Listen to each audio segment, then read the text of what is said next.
Hola a todos, yo soy 313 y hoy vamos a hablar de las lecturas que hice en el mes de marzo. Leí 7 cosas diferentes y bueno, los voy a decir en orden cronológico. En primer lugar, terminé Las Argonáuticas de Apolonio de Rodas, este poema épico en el que seguimos a Jasón y muchos otros héroes de la mitología griega en su aventura por conseguir el vellocino de oro y recobrar las tierras que le pertenecen a la familia de Jasón, el reino de su padre. Es un libro que se me hizo súper entretenido a pesar de que sea como de 200 antes de Cristo. Es muy dinámico, ya se notan otras estructuras narrativas distintas a los de los poemas épicos de la Ilíada y la Odisea. Me cayó muy gordo Jasón porque se supone que es como el primer antihéroe de la literatura, pues es muy incipiente la idea del antihéroe. La verdad es que termina siendo como un güey que se aprovecha de que todos sus compañeros son mucho más talentosos que él y que las diosas le quieren hacer un favor, porque si no, ese güey no habría podido hacer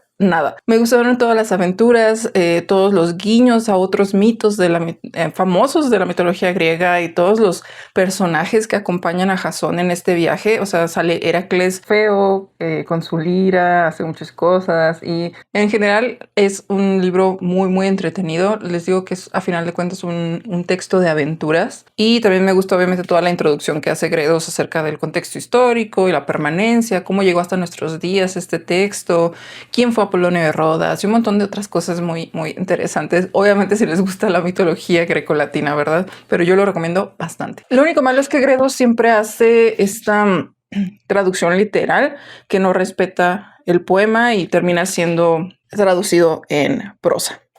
De ahí para el club de mi amiga Evelyn leímos El descontento de Beatriz Serrano y esta novela yo no sabía qué esperar de ella, creo que nunca, o sea, había visto la portada pero no sabía de qué se trataba y fue una grata sorpresa. A la mayoría del club nos gustó, obviamente siempre hay opiniones distintas, pero se trata de una protagonista que es una de las gerentes de marketing de una empresa importante en España y acompañamos a esta chica en un momento en el que tiene que actuar o su mundo se va a deshacer. Ella ya está harta del mundo laboral, está harta de fingir cosas que no siente y que no quiere, vive como en una especie de anedonia y la única persona con la que tenía cierto contacto real en la oficina termina por irse, digámoslo así. Entonces ella está como que en una espiral de depresión muy fuerte, ya no puede sostener la máscara que utiliza y de repente se le sale ofender a su jefa o cosas por el estilo. Y aparte de todo eso, estamos a punto de irnos a un viaje,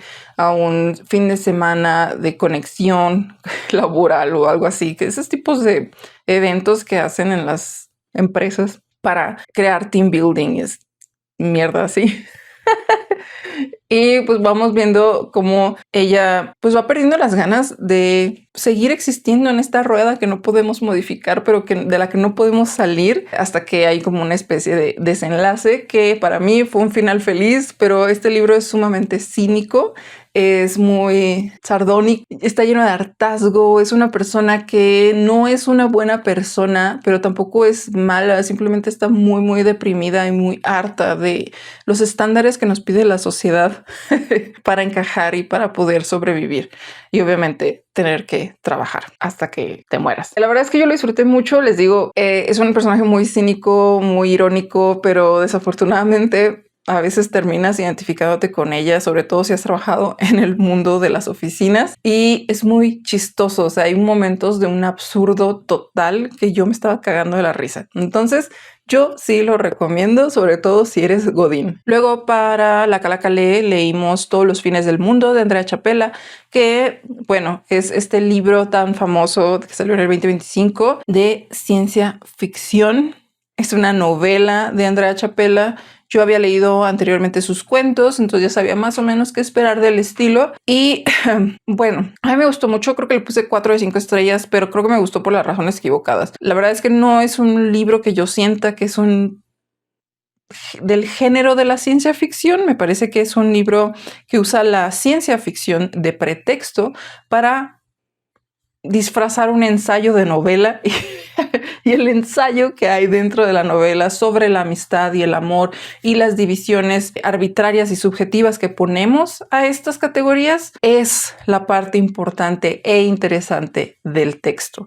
A mí me gustaron mucho las reflexiones de Chapela. Yo no la conozco, pero siento que esto es sumamente autorreflexivo y tiene mucho de ella. No sé, me da la impresión como que el personaje principal y quizá Chapela lidia con este tipo de debates, ¿no? Y también hay personajes asexuales, hay personajes que tienen relaciones no monogámicas y todo esto que ocurre tanto en la metaficción como en la ficción y probablemente en la vida real, porque yo siento que esto está hablando de algo muy personal de Chapela. Me parece muy interesante, son temas que a mí me apelan personalmente y pues creo que todos necesitamos de vez en cuando reflexionar acerca de las jerarquías que le ponemos a nuestras relaciones afectivas y sexoafectivas. Eso me gustó un chingo y da para un montón de discusiones en los clubes de lectura, pero sí, o sea, la ciencia ficción me quedo corta, siento que no era necesaria, siento que pudo haber sido un libro de ensayos, pero a lo mejor no hubiera sido tan bueno el marketing o tan buena la cantidad de ventas si se hubiera ofrecido de esa manera el texto. Pero bueno, yo lo recomiendo mucho, a mí me gustó. Si quitan de lado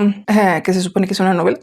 De ahí tomé un libro, quería algo sencillo, algo para pasar las páginas, porque estaba teniendo una lectura muy fuerte, muy importante, que ahorita les voy a enseñar, que de seguro ya saben si siguen mi Instagram. Entonces quería como que algo para nivelar mi ritmo de lectura y el mundo obsesivo al que me estaba llevando la novela de la que les voy a contar en un momento. Entonces escogí Twisted Visions de Junji Ito, que básicamente no es un libro de lectura, o sea, trae una entrevista al final y una introducción y es todo lo que vas a leer en este libro, pero sí es un libro de arte. Y es muchísimo arte que nosotros ya hemos visto en algún otro lugar, como esta que es la portada de Frankenstein o estas que son de Uzumaki y muchas de otras portadas y dibujos conocidos de mangas, pero en gran formato, a color y algunos otros proyectos que yo nunca había visto o ejercicios de pintura para exposiciones. Hay un retrato de H.P. Lovecraft, cosas así. Y la verdad es que obviamente, si a ti te gusta Junji Ito, este libro es para ti porque ver su arte a detalle y que nos explique también mucho de lo que hay detrás de estas imágenes o de dónde salieron, qué las inspiró, es muy gratificante. La verdad es que me gusta mucho este mangaka, este artista, la forma en la que piensa del arte y del terror. Y lo disfruté muchísimo. Y pues nada, obviamente es un 5 de 5 estrellas. Luego me leí El pueblo que no quería ser gris de Beatriz Domere, me parece. Y este libro lo leí para un ejercicio del diplomado de escritura. Es un cuento infantil argentino que nos demuestra que todo es político. Es un texto o es un cuentito de 40 páginas que critica la dictadura y la necesidad de homogenizar a todas las personas dentro de un pueblo y cómo, por más que lo intenten, siempre va a haber alguien que mire el cielo y decida que quiere esos colores en su casa. Y bueno, pues es una metáfora, obviamente, que se puede leer en dos canales distintos para los niños y obviamente para los adultos. Fue un libro que fue censurado durante toda la dictadura y no sé, me gustó mucho. Y obviamente el libro del que les estaba hablando hace un momento, por el que escogí mangas y arte y cosas por el estilo, pues es El obsceno pájaro de la noche de José Donoso, que por fin terminé. Miren ustedes este sueño febril. Y a ver, todavía no tengo la discusión con Zigzag Book Club acerca de este libro, ya casi es. No sé todavía qué voy a decir al respecto. Les digo, es un sueño febril, es una pesadilla, es una locura, es un montón de realidades desdobladas y mezcladas entre sí, pero básicamente seguimos la visión de el mudito, que es nuestro protagonista, dentro de diferentes posibilidades o alternativas o universos, no lo sé, en los que él intenta ser alguien. Creo que la idea de la lucha de clases, la diferencia entre los pobres y los ricos, el tener una identidad ante la sociedad, influyen mucho en la pluma de Donoso. A lo que me han dicho algunos amigos, es un tema recurrente en las historias de este autor y también se demuestra muchísimo en este texto. Y justo hablando de pues, la lucha de clases, hay una relación simbiótica entre los pobres y los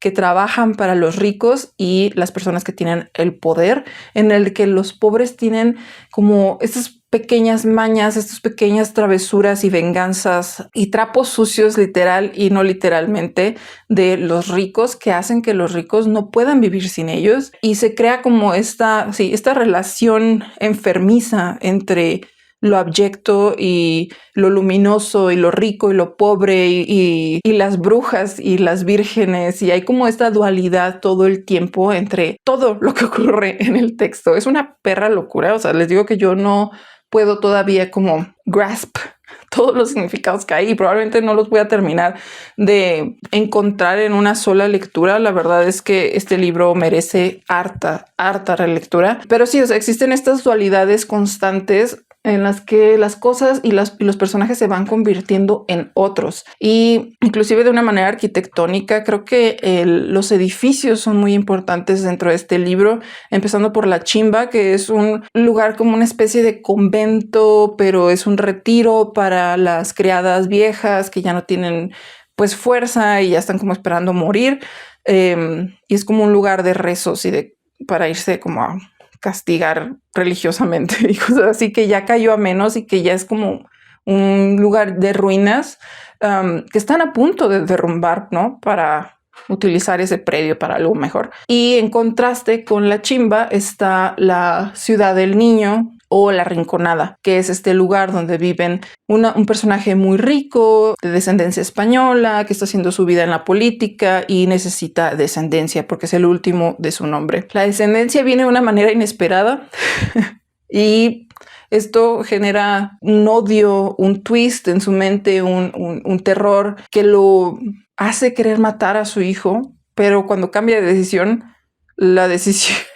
el plan que sigue es totalmente absurdo, una locura. Yo los invito a que lean El obsceno pájaro de la noche porque tiene tantas imágenes, está tan bien escrito, hay tantos cambios en la trama y en las situaciones que van viviendo los personajes y cómo estos se van transformando en ellos mismos. O sea, cómo estos personajes se van transformando tanto en su forma de ver el mundo como literalmente en otros personajes, y pues para que le puedan dar su propia interpretación, porque Donoso, de hecho hay una parte al final donde Donoso trata de explicar sus referencias, sus ideas, sus inspiraciones, pero al mismo tiempo es como, pero ustedes denle la interpretación que ustedes quieran, porque al final de cuentas yo no sé ni qué hice.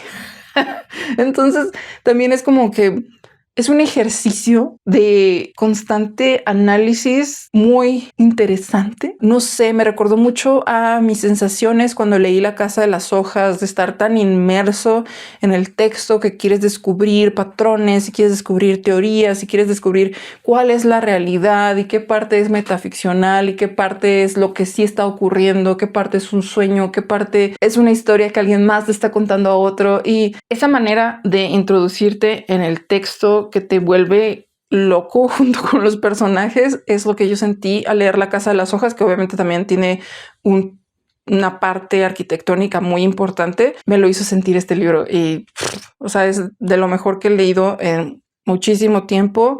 Obviamente va a estar en mis mejores del año, y entiendan o no lo entiendan, déjense venir, adéntrense, sumérjanse en la mente del Mudito y toda esta gente loca y disfruten del viaje. Obviamente yo terminé zumbadísimo, no sabía qué hacer con mi vida, me estaba como queriendo dar un bloqueo lector, denefié 2 libros y dije, necesito algo para bajar avión, y leí Nuestros Colores, volumen 1 de Gengoro Tagame, este escritor que es artista de manga y arte erótico, que de repente hace sus pininos en el manga juvenil, LGBTQ+, obviamente, y en este nos habla de Sora, quien es un chico que desde hace tiempo sabe que está en el closet, que se considera gay, y está enamorado de otro chico de su clase, y cómo él siente toda esta opresión y esta ansiedad de saber que no es tan bien visto, pues ser parte de la comunidad LGBT, y cómo tiene que guardar quién es, su secreto, y renunciar a su futuro, o sea, a vivir su futuro de una manera plena. Y en este primer volumen pues sentimos todas esas frustraciones y ese dolor y esa ansiedad de vivir en el closet, y es un gran primer volumen. Ya leí los otros dos en abril, les contaré de la conclusión que tengo después, pero me gustó mucho. La ilustración de Gengoro Tagame siempre es muy interesante, se ven un poco los guiños a su arte erótico de repente, pero es muy dulce, y la manera en la que explica las cosas que pueden llegar a sentir uno cuando está en el closet también son muy tangibles, son muy reales en la forma en la que él lo plasma en sus mangas. La verdad es que tanto este como El marido de mi hermano son grandes mangas LGBT, me encantan. Y me gustaría mucho leer algo de él en un tono más fuertezón, o tener un libro de su arte erótico, porque es como mucho de osos y cosas así medio kinkies. Anyways, está muy bien, está muy bonito. Si lo quieren leer en junio LGBT, totalmente recomendado. Y esas fueron las 7 lecturas que hice en marzo. Díganme qué les parecieron, si se aventurarían a leer El obsceno pájaro de la noche. Obviamente yo sé que no es para todos, pero si logran meterse y seguir y luchar por tratar de entender ese libro, y aunque no lo entiendan, por favor, léanlo. Si pueden, si se quieren aventurar, neta que siento que va a valer la pena. Y ya, si les gustó este video, denle like, compártanlo, coméntenlo, algo que estés. Nos vemos en otro video. Bye bye.